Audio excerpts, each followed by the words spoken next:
Born and raised here. In San Antonio. San Antonio, Texas. I ain't never met nobody from San Antonio. So you in San Antonio? You ain't met nobody? I never have met anybody that was born and raised here. I was born and raised here. And I love this little. It's a nice little town, man. It's a nice little town. We got 1.7 million people. We're in a nice little town. Yeah, but we in Atlanta. We in Chicago. Well, I tell you what, y'all mayor gonna be the next senator from Texas. Castro. Yeah. He might be the Latin Obama. Latin Obama. Yeah. He's gonna trademark that because I don't think nobody else have ever said he's gonna be the. I think he's smart. I think he's in tune, and I think he has balls. That's a good insight. Yeah, I think he has balls. I like him a lot. That's good insight. He did a lot of good things. He worked on education, worked on economic development. Him and his brother, right? Yeah, him and his brother. Brothers are what? Congressman? Congressman. His brother's a congressman. This is Tyrone Darden with the African American Network. This is 10 at night. We're here live with the one of the in my keys. luxurious suite. The luxurious suite. We backstage. Some people think it's a bathroom, but I don't. We're here live, a night of laughter here in San Antonio, Texas, and here with one of the kings of comedy, Mr. DL Hughley. I follow him as long as I can remember, from BET to the Kings of Comedy tour, and then you had your show, your political show, and whatnot, and just talking about things like that. So I just want to say I commend you for the work that you're doing, being a positive role model, and overall success as a black man. They said we're going extinct. You don't look like you died. Well, here's the thing. I'm doing the sad thing is I'm doing what black people have always been able to do, which is to make people laugh. I think that it's the people who educate themselves out of the circumstances that are the most commendable. Like if you bouncing the ball and running and jumping out, that's an innate gift. And when you have to develop your mind and get people appeal on an intellectual level, I think that's all the more noteworthy. What you're doing right now is a lot tougher than what I do. Exactly. You had an excellent show out there. Thank you, man. I told Arnett J the same thing. Some folks came in with some kegs and they left with some six-packs. Yeah. So you kept us laughing, you kept us engaged, you kept us entertained. A couple of things that stood out that you were talking about. You were talking about your daughters, right? And you said that you have a GED, right? But you have some, you're blessed to have kids that are, seeking other opportunities. Well, I used all the luck up in my family. I used it all up, so they're gonna obviously have to work hard. They're gonna have to educate themselves. You very rarely see fathers pass on to their sons what they were doing, unless it's a trade. But this, I think, I'm blessed to put them in a position where they can go to school and educate themselves past whatever circumstances. And I'm proud that makes me more proud than, like, if my son picked up a microphone. Obviously, I would feel some level of personal satisfaction, but I don't think I would want him to do what I do. I want him to, to be able to compete on an intellectual level with anybody in the country. My daughter is the same. It's the same thing. Exactly, and it's a lot of, in this day of age, there's a lot of stress being put on, education, whether it be credentials and things like that. I listen to your story and Chris Rock's story. You guys have a GED. Talking to our young black brothers, how much weight should we put on those credentials as opposed to just pursuing our dreams? It's diminishing returns. There are now, if you are not educated, you won't even get in. Like literally, when I was talking on stage, your name, where you went to school, what your pedigree is will decide how people see you.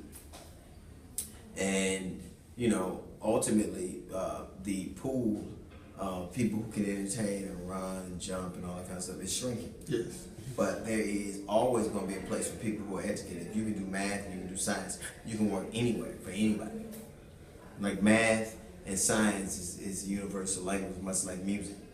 And to me, the idea that people really don't stress education, particularly for young black males, is absurd. I think that that's the only way that they can pull themselves out of their circumstances. And that's a true statement.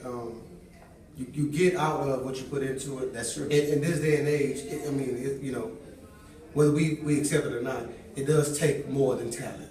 A lot more. It takes talent. Don't mean that. Mr. Howe on Gilligan's Island was a rich man. But if you can't get off that island, you just broke like everybody else. You don't just make no like- money. You right about So that. talent don't mean nothing unless you can summon it on demand under pressure.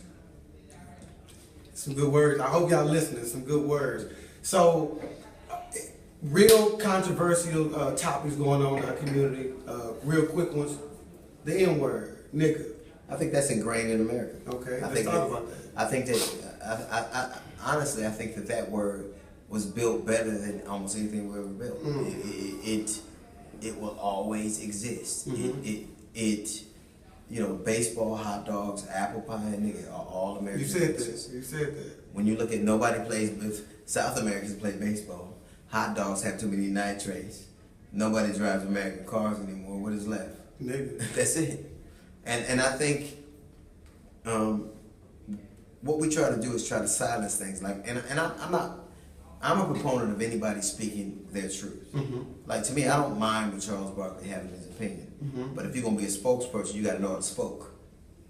And I think that ultimately, as long as your opinion is informed, as opposed to what you and I can't say why anybody says anything. I've said some controversial things, so I'm the last one to denigrate somebody's ability to speak their truth. But I think ultimately, the only responsibility you have is to be educated about whatever you're talking about, and to have a level of reality, and to have a level of truth, and to not just say things just to be contrary. Yeah, I mean, we have a lot of hot button people. We have a lot of, soundbite people, but we're lacking in substance. So it's good to hear someone who's here speaking on things at a level that everybody can understand. Well, So I think ultimately, listen, whenever something happens where a young black man is killed by a police officer, the first thing they say is, well, black people need to learn respect for authority. Okay. That's the first thing they say. But if that were the case, if it were just a one-sided, it's like having an argument with your woman and she's always wrong. She's always the one that needs to make the adjustment. Yeah. In a relationship, there are two sides, and everybody has to bring equal parts blame and equal parts of accountability. Agreed. If I would be fine with this argument, if like every time something happens to black people, they go, "What about black on black crime? Black people kill black people. Well, white people kill white people. Lads kill lads." The point is, a police officer, if he comes to a robbery, he can't just go, "Well, they was robbing anyway, so I can rob." Yeah. He can't go, "Oh, you were sexually assaulted anyway, so I can sexually assault you." So it's not cool to say, well, black folks killing black folks anyway, so it's okay for me to kill Black people folks. kill black people, but black people go to jail for killing black people. They do. You'll never see people having to press a grand jury to indict a black person for killing a black person. You'll never have to do that. I think ultimately you should be accountable. Accountability is a word they throw around when it comes to us. If you kill somebody in the process of your duty and you were found to be wrong, if that person didn't have a gun, you should go through the process. You should lose your job. If you fold a shirt wrong at the Gap, They getting rid of you. if you put too many pickles on a hamburger at McDonald's, you will lose your job. Yeah. You're right. But you could kill a man. You teach the wrong curriculum at a school, you lose your job. How is it that you take a life and you don't suffer the consequences of it? If you leave here today and you are on the phone and you accidentally kill somebody, you still have to suffer the repercussions, whatever you rob. You're right. And to me, if we're all accountable for our actions, all should be accountable for their actions. Well, you said something, and again, I hope y'all listening. With that being said, I really appreciate your time, DL. Thank you, man. I'm getting my neck chopped off. Oh, is that my man? With that being said, with that being said, we appreciate you in San Antonio. Thank you, man. And hopefully you'll be back They're related soon. to Christopher Darden, I mean. Christopher Darden is a distant family member. Yeah. And then you're probably mad about that, Yeah, but it's okay. I think he was doing what he had to do. He was living. We should all. Let me tell you something. We should be represented in every aspect of society. You're right. We need prosecutors. We need judges. We need lawyers. We need police officers. We need defense. We need in every aspect because I think ultimately we have to be true to whatever circumstance we're looking at. And I'm proud of a man who does his job to the best of his ability. Win or lose, he puts it on the line, and I think Chris did that. So. Well, with that being said, we have our words of wisdom from the funny man, the king of comedy himself, Mr. DL Hughley. Thank you for coming to San Antonio. Tyrone Darden from the African American Network. This has been TAAN at Night, and hopefully you've been blessed tonight because I have too. Good night.